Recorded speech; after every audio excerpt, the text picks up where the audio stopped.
Terima kasih buat hadirat-Mu pagi hari ini. Kami minta Engkau tetap tinggal dalam ruangan ini, memenuhi kami, mengurapi kami Tuhan. Dalam nama Yesus kami mau belajar firman-Mu.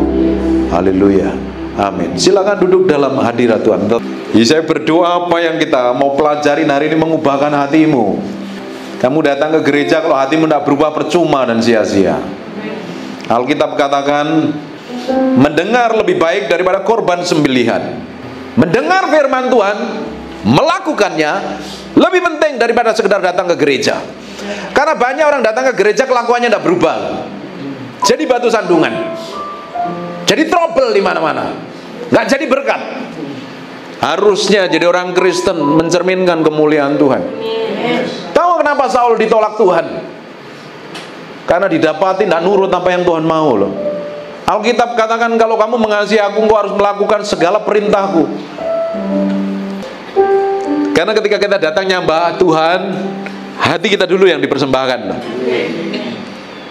Bayangin Bapak Ibu, kamu datang nyembah Tuhan, hatimu penuh dengan luka, kepahitan, sakit hati, marah, kecewa.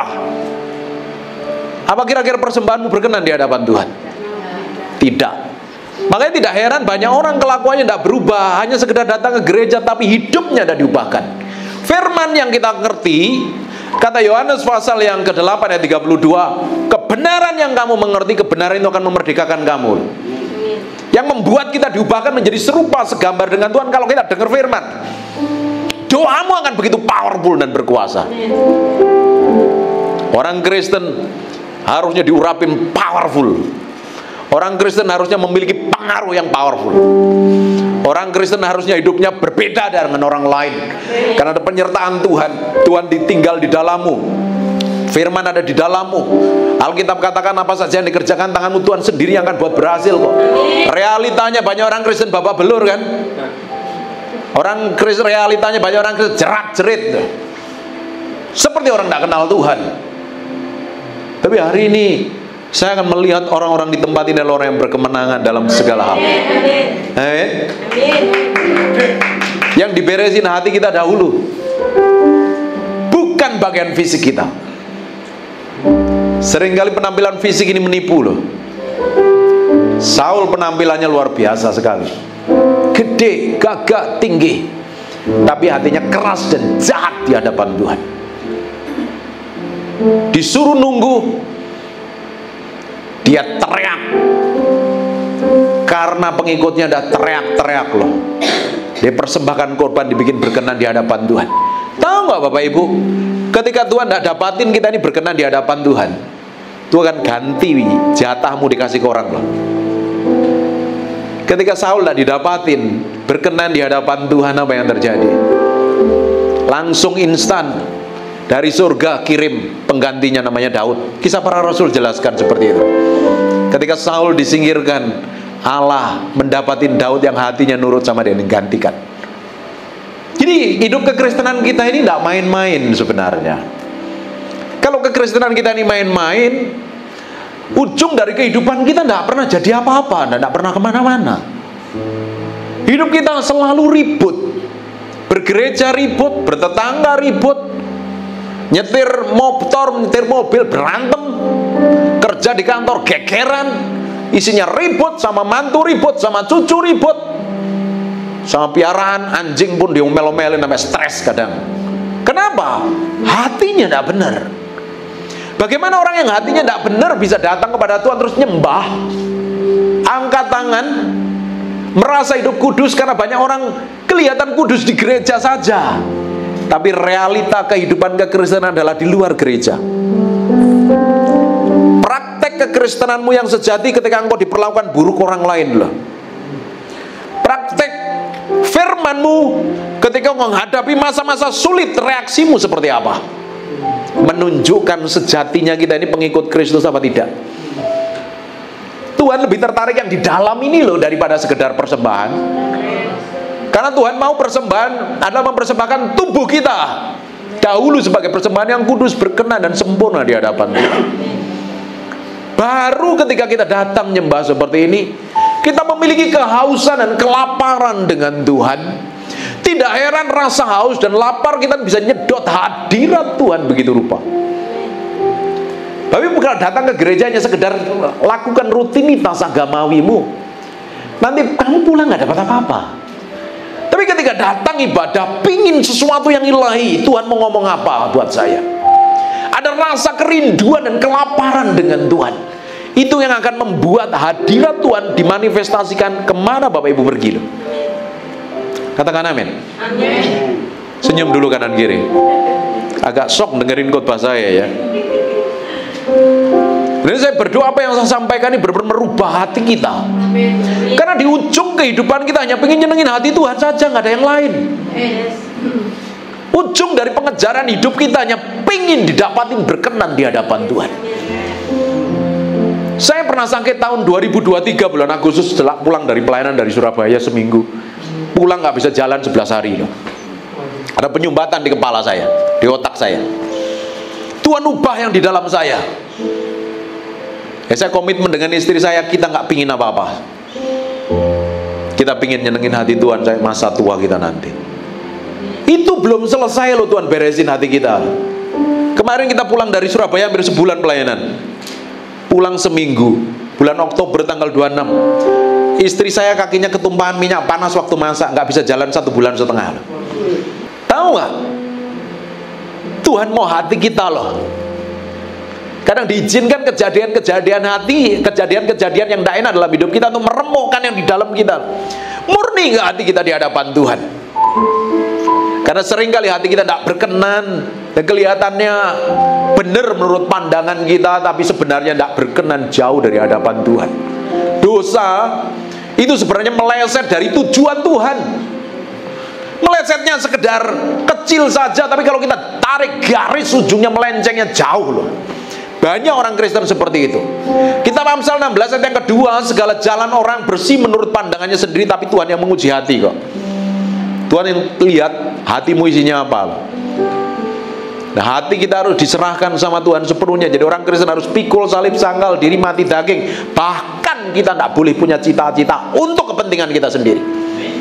Kalau kita masih punya cita-cita, keinginan, ambisi kita, engkau jadi orang yang egois, keras kepala, susah dibentuk, susah ditegur, susah dinasihatin, bener karepe dhewe, maunya sendiri. Dan orang-orang kayak begini pasti didapati tidak berkenan di hadapan Tuhan. Tahu nggak apa yang terjadi dengan yang dialami oleh Saul? Tadi di 2 Samuel pasal yang ke-15 tadi baca satu perikop itu. Nanti baru tahu ceritanya kenapa Saul ditolak Tuhan. Ditegur bukan datang bertobat cari Tuhan loh, membenarkan diri. Itu gara-gara rakyatku udah serak-serak loh, udah terdesak kami. Berapa banyak orang yang hatinya keras ketika ditegur malah marah. Gak ada di sini. Negara Konoha banyak. Orang yang ikut Tuhan hatinya pasti diremukkan. Orang yang ikut Tuhan harus ngalami permukaan supaya hati kita ini nurut sama Tuhan. Di ujungnya kita didapati menjadi orang yang berkenan di hadapan Tuhan. Diremukkan, katakan diremukkan, supaya sejalan, seritme dengan Tuhan. Harus ngalami seperti itu. Tapi realitanya kita seringkali ditegur, marah, nggak terima kan, banyak alasan segala macam kan, membenarkan diri dan lain sebagainya, seperti Saul, dan ujungnya ditolak Tuhan. Tapi ketika apa yang dialami oleh Daud, Daud bukan orang sempurna, dia punya kelemahan yang fatal sekali loh. Berzina, punya gairah seks yang mungkin lebih di atas rata-rata, sampai masa tuanya dia pingin selimut perempuan yang cantik lagi, hanya nemenin tok saya masa tuanya. Tapi hatinya mau dibentuk, mau diproses Tuhan. Ketika dia bertobat, dia cari Tuhan. Jangan ambil rohmu daripadaku. Dia tahu tanpa Roh Kudus dia tidak bisa berbuat apa-apa. Dia akan mengalami kegagalan. Hari ini orang Kristen tidak peduli dengan pribadi Tuhan. Apa yang dianggap benar dilakukan. Tidak heran hidupnya trouble, ketemu trouble, ketemu trouble. Orang ikut Tuhan selalu diremukkan yang di dalamnya supaya sejalan seperti yang dia mau. Tapi seringkali kita meninggikan hati kita begitu rupa. merasa diri kita paling benar, merasa udah rohani, merasa udah pelayanan, merasa jadi hamba Tuhan, merasa sudah lebih baca Alkitab dibanding yang lain, dan kita sering tuding kesalahan orang lain. Ketika ada orang bikin salah, kita hakimi begitu rupa, karena kita merasa diri kita benar. Dengerin baik-baik. Kita dipanggil bukan untuk lebih hebat dari orang lain. Kita dipanggil bukan untuk lebih kaya dari orang lain, lebih pintar dari orang lain, lebih diurapi dari orang lain. Kita dipanggil menjadi serupa, segambar dengan Kristus. Kelakuan, sikap, dan tindakan kita, di ujungnya kita akan didapati menjadi orang yang berkemenangan di hadapan Tuhan. Dimulainya dengan mengasihi dan mencintai Tuhan. Ibu suaminya yang mana? Siapa yang suami istri di sini? Ketika bapak mencintai istrimu, atau istri mencintai suamimu, tidak akan mungkin mengambil keputusan dengan sengaja menyakitin. Bahkan kalau ngomong hati-hati supaya tidak melukai perasaannya. Betul apa enggak? Karena cinta. Kita seringkali ngomong cinta di hadapan Tuhan, di gereja angkat tangan, tapi realita praktek kita nggak pernah peduli. Ibu pernah ke salon kan? Waktu pulang dari salon ngaca terus kan di depan suamimu, ke jalan terus. Suami gua kok cuek aja nih, jalan terus. Ih, suami gua nih rabun atau apa ya? Padahal pengen dipuji, bener nggak? Sering puji suamimu nggak? Istrimu nggak? Ya, yang kelihatan kamu yang aku cinta, kamu nggak pernah puji, terus kamu angkat puji Tuhan. Aku cinta engkau. Mana ceritanya? Orang yang kita cintai, orang kita kasih, kita akan berusaha memberikan yang terbaik. Ketika istri saya nggak bisa jalan 1,5 bulan, saya urusin di tempat tidur, saya mandiin, saya siapin makan. Ketika dia mau bergerak, jasa sakitnya luar biasa, saya pingin nangis, tapi sebagai laki-laki di depan dia saya nangis kan, saya jagain perasaannya. Hati saya nangis sebenarnya, tak tega, ada lukanya mas ya. Saya nggak pingin nyakitin dia. Kita sering kali ngomong cinta Tuhan, tapi kita sering kali nggak mau jalan ngikutin maunya dia. Kita jalan ambil keputusan kita sendiri. Bahkan kita ngomong sembarangan, nggak peduli sekalipun dengan perasaannya Tuhan, karena kita anggap diri kita sendiri benar. Hari ini mesti belajar mencintai Tuhan lebih dari apapun juga. Kalau kita mencintai Tuhan, kita berusaha memberi yang terbaik loh. Nah, kuncinya hanya kita mati terhadap diri sendiri. Katakan mati terhadap diri sendiri. Pikul salib, sangkal diri. Semua yang tidak berkenan di hadapan Tuhan kita tanggalkan dengan mulai ikut Tuhan sungguh-sungguh. Hidupmu pasti berubah. Tahu nggak, saya ini orang Malang asli, di bawah kaki Gunung Ngawi. Anaknya seorang penjual pisang, bukan siapa-siapa dan tidak jadi siapa-siapa. Tapi karena Tuhan saya dibawa berjalan dari kemuliaan satu pada kemuliaan yang lain. Kalian Bapak Ibu, orang yang hebat-hebat ini tinggal di Surabaya, kalian orang yang spesial, harusnya jauh lebih powerful. Tapi tergantung bagaimana kamu ngikut Tuhan, cara mengikut Tuhan dan cara mencintai Tuhan. Memberi hati sepenuhnya di hadapan Tuhan, mengasihi Tuhan lebih dari apapun juga, mengasihi Tuhan sepenuh hati. Ketika kita mengasihi pasangan kita, kita nggak mau ngomong kasar, kita nggak mau menyakiti dan melukai. Padahal hukum yang pertama dan terutama dan hukum yang kedua itu adalah kembar siam, tidak bisa dipisahkan. Kasihlah Tuhan Allahmu dengan segenap hatimu, segenap jiwamu, segenap akal budimu, segenap kekuatanmu. Dan hukum yang keduanya, kasihlah sesamamu seperti dirimu sendiri.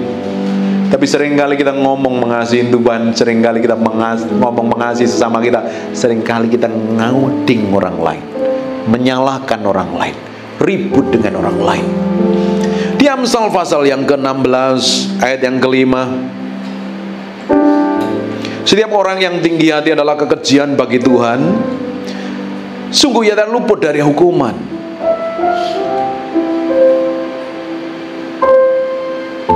Karena merasa kita ini paling benar, karena merasa kita ini paling hebat, karena merasa kita ini paling suci sendiri, paling rohani sendiri, tanpa sadar kita pandang orang lain lebih rendah dan kita hakimi mereka. Dan itu tidak berkenan di hadapan Tuhan. Maka Makanya saya bilang kita mau beresin hati kita di hadapan Tuhan kok. Kenapa kita harus membangun hubungan pribadi dengan Tuhan setiap hari? Kenapa kita harus saat teduh? Kenapa kita harus masuk sampai dimensi kedalaman dengan Tuhan? Karena salah satu cara untuk pikul salib sangkal di dalam masuk dalam hadirat Tuhan. Karena sebelum kita masuk dalam hadirat Tuhan, kita koreksi diri. Bagaimana mungkin kita sedang melakukan dosa datang kepada Tuhan tanpa pemberesan? Tidak mungkin. Sebab dosa memutuskan hubungan kita dengan Tuhan kok. Putus hubungan kita dengan Tuhan. Ketika kita melakukan dosa dan pelanggaran, kita memposisikan menjadi musuhnya Tuhan. Dan itu tidak berkenan di hadapan Tuhan. Rumah doa bagi segala bangsa. Tubuhmu jadi pengantar antara orang berdosa dengan Tuhan kok. Tapi kita sendiri yang jadi pengantarannya berdosa, bagaimana mungkin? Imam besar ketika masuk ruang Maha Kudus didapatin sedikit noda, sedikit dosa, mati loh dengan hadirat Tuhan. Puji Tuhan kita hidup dalam kasih karunia Tuhan. Selama Bapak Ibu masih dengar apa yang disampaikan, kasih karunia Tuhan masih tersedia kok. Kalau hatimu nggak benar di hadapan Tuhan, minta ampun. 1 Yohanes pasal yang pertama ayat 9, Dia Allah setia dan adil, mengampuni dosa kita. Beresin hati kita yang di dalam. Dimulai dengan koreksi hati kita sendiri daripada ngoreksi orang lain. Kecenderungan hati kita lebih suka ngoreksi orang lain kok. Apalagi kalau kita nggak suka dengan orang, kita pelan-pelan berekspresi yang menunjukkan bahwa ketidaksukaan kita dan kebencian kita. Di kitab Mazmur 101 ayat yang kelima, orang-orang yang sembunyi-sembunyi mengumpat temannya, ngomong di belakang ini. Datang ke gereja tapi ngomongin orang di belakang nih, ngumpat di belakangnya. Nggak suka di belakang. Di depannya bisa ngomong manis loh. Orang Kristen harus punya integritas. Apa yang di hatinya, itu yang keluar dari mulutnya. Apa yang di luar, apa yang di dalam, sama. Nggak boleh seperti bunglon. Ngomong sama orang manis, di belakang nusuk. Perhatikan nih, orang yang sembunyi-sembunyi mengumpat temannya, dia akan kubinasakan. Dan orang yang sombong dan tinggi hati, aku tidak suka. Hal yang begini kan hal yang dianggap sepele kan. Tapi hal yang seperti ini harus diberesin supaya kita ini semakin hari semakin didapatin berkenan di hadapan Tuhan. Ketika kita memutuskan untuk ikut Tuhan, ketika kita memutuskan untuk berjalan bersama Tuhan, datang ibadah, memberi hati kita sepenuhnya untuk Tuhan, hatimu, hidupmu jadi korban dulu di hadapan Tuhan. Mati dulu loh. Bayangin, mau ditaruh di mezbah tapi lembunya masih hidup, lari mancal-mancal itu, rusak semuanya, harus dibunuh dulu loh. Kalau dagingmu masih sering teriak, masih sering komplit, masih sering ngeluh, masih sering marah, teriak, histeris, kepahitan, tersinggung, sakit hati dan lain sebagainya, engkau belum mati dan engkau harus mati di hadapan Tuhan. Jadi korban persembahan. Baru mulutmu penuh kuasa dan otoritas yang datangnya daripada Tuhan. Tahu nggak? Seluruh janji yang dalam firman itu harusnya menjadi milik kita. Alkitab katakan, jadikanlah semua bangsa muridku, dan kamu tumpang tangan orang sakit akan mengalami kesembuhan, kamu mengusir setan. Tapi realitanya tidak semua orang memiliki pengurapan untuk mengusir setan. Benar apa tidak? Itu janji bukan untuk pendeta loh, untuk semua orang percaya. Why? Kenapa pengurapan tidak memenuhi setiap orang percaya? Hanya sekedar mencintai Tuhan di mulut, hati, sikap, dan kelakuannya tidak mencintai Tuhan. Datang sekedar ibadah, tapi di luar ibadah kamu nggak memiliki hubungan pribadi dengan Tuhan. Harusnya dalam setiap ibadah begini itu begitu powerful waktu nyembah Tuhan. Karena kita nggak bisa nyembah di gereja. Apalagi worship leader, kok nggak bisa mimpin penyembahan kalau di rumah kok nggak nyembah. Penyembahanmu ala kadarnya. Kalau kita terbiasa nyembah di kamar doa kita, di kamar kita setiap hari, terus kita datang ibadah di tempat ini, kumpul nyembah Tuhan, begitu powerful. Itulah yang Tuhan mau. Doamu begitu berkuasa, kata-katamu berkuasa. Harusnya lewat lidah bibir kita banyak orang alami kesembuhan. Harusnya lewat lidah bibir kita banyak orang alami pemulihan. Bukan untuk nyelain orang lain, menjelekkan orang lain, mengumpat orang lain, menghakimi orang lain. Ada banyak orang sakit hati dengan orang-orang yang ngakunya orang Kristen karena kelakuannya tidak mencerminkan kemuliaan Tuhan. Banyak orang kepahitan dengan orang yang ngakunya pelayanan di gereja. Kenapa? Hanya sekedar pelayanan, hidupnya tidak melayani Tuhan. Karena pelayanan itu dihasilkan karena kita melayani Tuhan. Katakan amin. Pelayanan, pekerjaan Tuhan seperti yang saya alami seperti ini dihasilkan karena kita memiliki hubungan pribadi dengan Tuhan. Baru ada otoritasnya, baru ada kuasanya. Sebelum kita memberikan persembahan, korban yang terbaik untuk Tuhan, hati kita sendiri yang harus dipersembahkan di hadapan Tuhan. Amin. Banyak yang tersinggung? Puji Tuhan. Karena nggak ada cara lain kecuali kita mati terhadap diri sendiri dan mempersembahkan diri kita di hadapan Tuhan. Ini bukan saatnya gereja-gerejaan loh. Ini saatnya hidup benar di hadapan Tuhan dan menyenangkan hati Tuhan. Karena tujuan akhir hidup kita hanya pingin nyenengin hati Tuhan. Kita menjadi orang pilihan Tuhan yang suatu hari akan memancarkan kemuliaan Tuhan secara powerful dan dahsyat. Tadi siapa yang mengalami hadirat Tuhan waktu kita nyembah? Rasain apa Ibu? Apain? Ibu baju biru ngapain? Tubuhmu ngalamin apa? Bayangin kalau engkau bergaul sama Tuhan setiap hari seperti itu. Alkitab katakan Dia akan menyertai kamu, Dia tinggal di dalam kamu, Dia mengurapi kamu. Bapak Ibu bisa bayangkan perjalanan hidupmu setiap hari ketika disertain Tuhan. Dan ngikut Tuhan, perjalanan hidupmu gak akan baik-baik saja. Siapa yang setelah percaya Tuhan seringkali ngalami banyak masalah? Loh, Pak, jemaatmu bahagia kabeh iki, Pak. Hah? Gak enak sing kena masalah gitu ya. Hah? Siapa yang tambah cinta Tuhan, kok tambah bulet gak jelas? Pernah ngalamin itu? Bener apa enggak? Tahu gak kenapa? Tuhan sedang ngurusin hatimu sebenarnya. Ketika responmu benar, sebenarnya engkau sedang dibawa dalam pengurapan yang berbeda. Semakin ditarik pada pusat kehendaknya, semakin dalam pusat kehendaknya, semakin kita memberi hati kita, semakin diremaukan, semakin direndahkan, semakin rasanya nggak kuat. Sebenarnya Tuhan sedang tarik engkau pusat hatinya. Tapi banyak orang seringkali ngotot jalan maunya sendiri, kebentur-bentur kan. Siapa yang ngelawan kehendak Tuhan dan kebentur-bentur sampai bapak belur? Pernah ngalami nggak ini? Yang ngomong ini pernah ngalami loh. Kok Pak jemaatmu nurut kabeh gitu Pak? Wes Pak, bahagia punya jemaat kayak begini Pak. Hah? Pernah ngalami kan? Tahu nggak kenapa? Tuhan sedang berurusan dengan hati kita. Ketika Tuhan sedang berurusan hati kita itu sebenarnya mau cabutin semua yang tak berkenan. Karena kita ndablek, karena kita ngeyel, kadang dibenturin jeder, nggak sadar padahal. Nggak sadar masih jalan terus, jeder nggak sadar. Akhirnya kepentok, datang ke gembalamu terus bilang, wes doa wae, tetap cari Tuhan tuh ujungnya. Tapi karena ngototnya kita, dableknya kita maunya sendiri karena kita pikir apa yang kita pandang benar itu berkenan di hadapan. Belum tentu.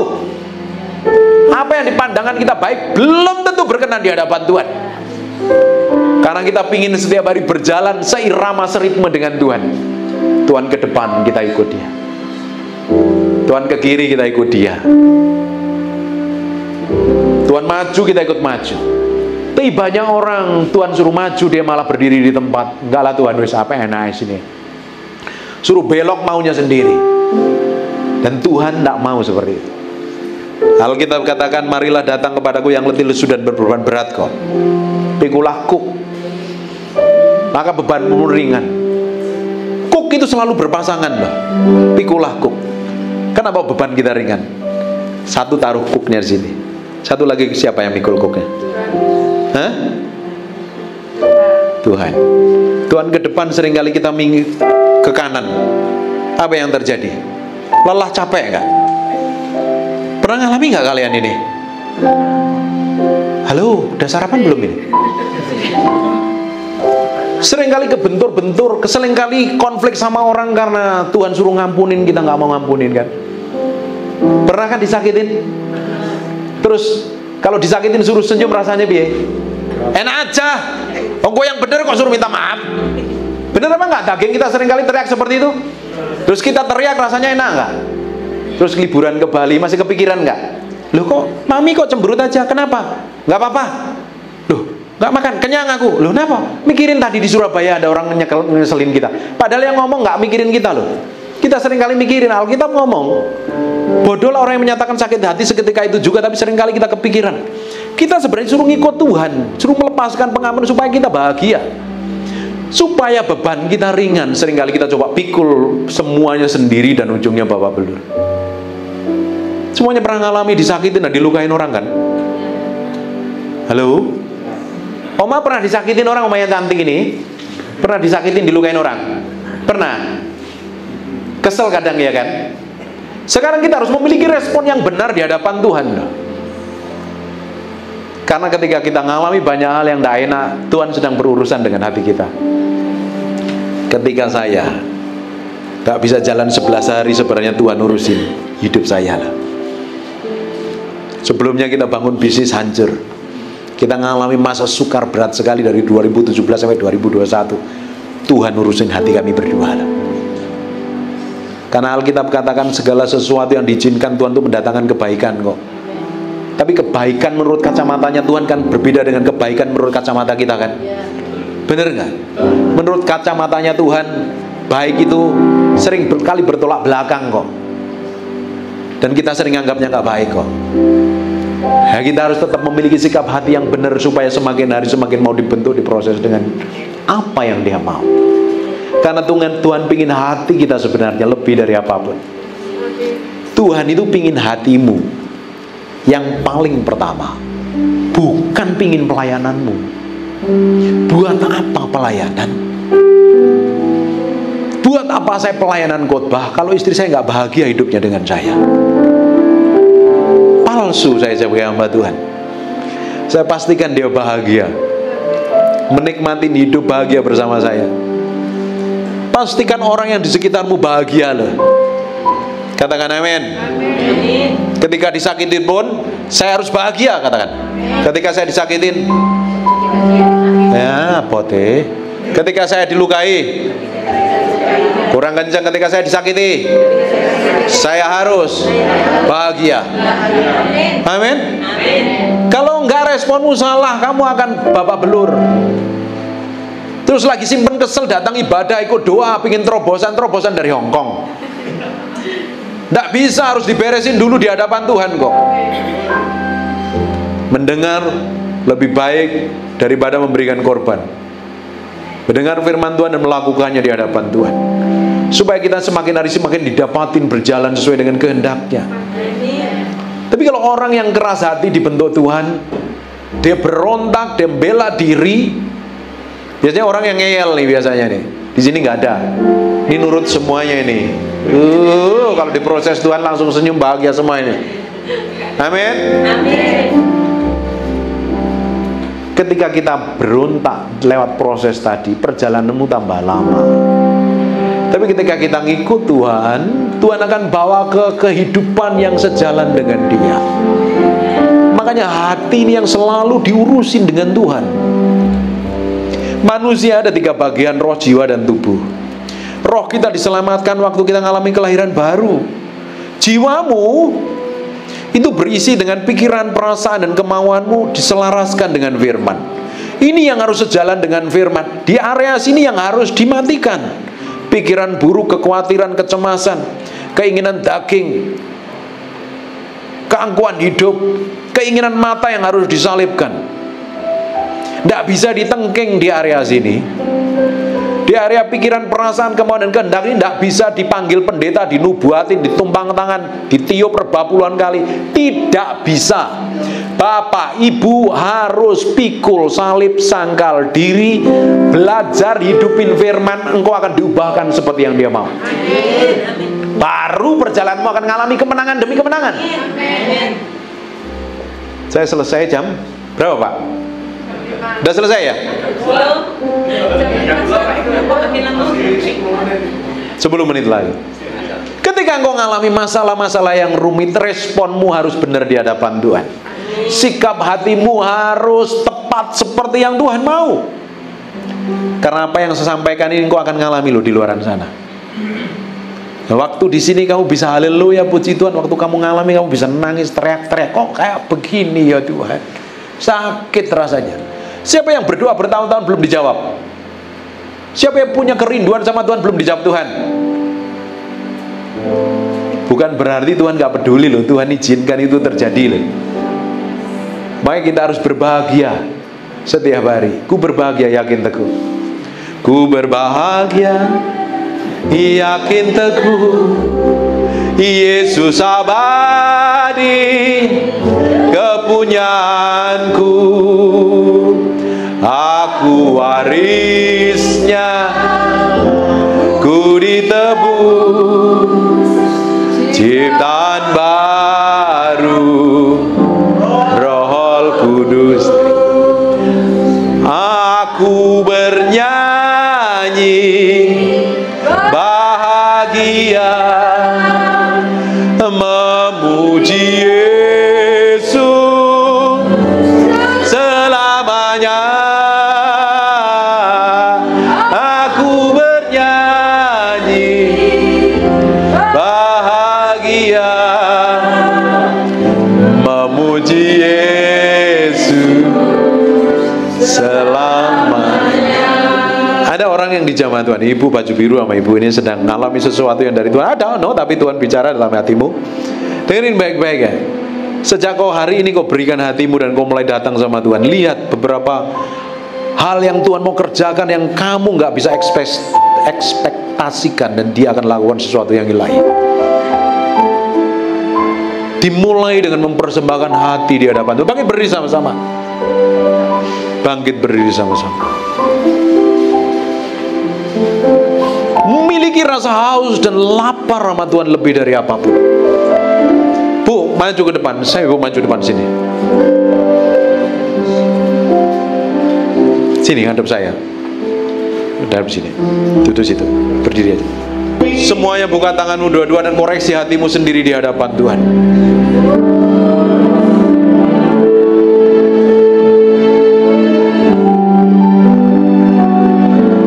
Fokus sama Tuhan, jangan fokus, jangan lihat kanan kiri, tutup matamu dan fokus sama Tuhan. Tuhan bicara kepada setiap orang dalam ruangan ini. Selidikin sampai kedalaman batin mereka Tuhan. Kalau kau dapatin sesuatu yang tidak berkenan, urusin hatinya. Kalau engkau perlu tarik, paksakan berjalan dalam pusat kehendak. Kalau kau perlu remukkan supaya kau dapatin hatinya berjalan dalam ketetapanmu. Pakai orang-orang yang hadir ibadah ini menjadi orang yang diurapin Tuhan dengan kuasa dan otoritas yang berbeda. Tuhan, bagianmu sekarang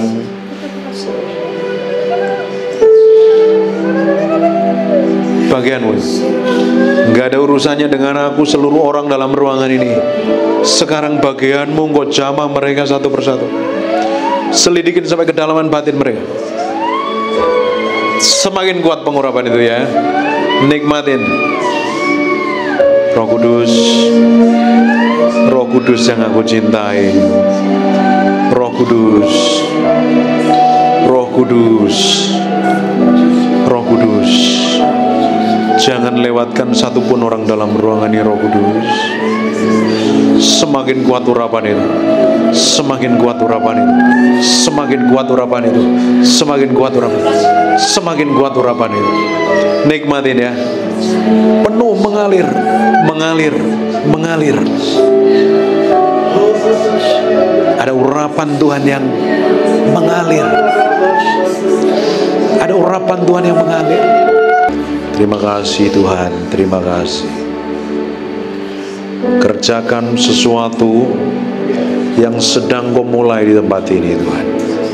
Kerjakan hati umatmu, berjalan dalam rencanamu, seirama dengan kau, dibentuk, diproses, diubahkan, semakin hari semakin menjadi serupa segambar dengan Engkau.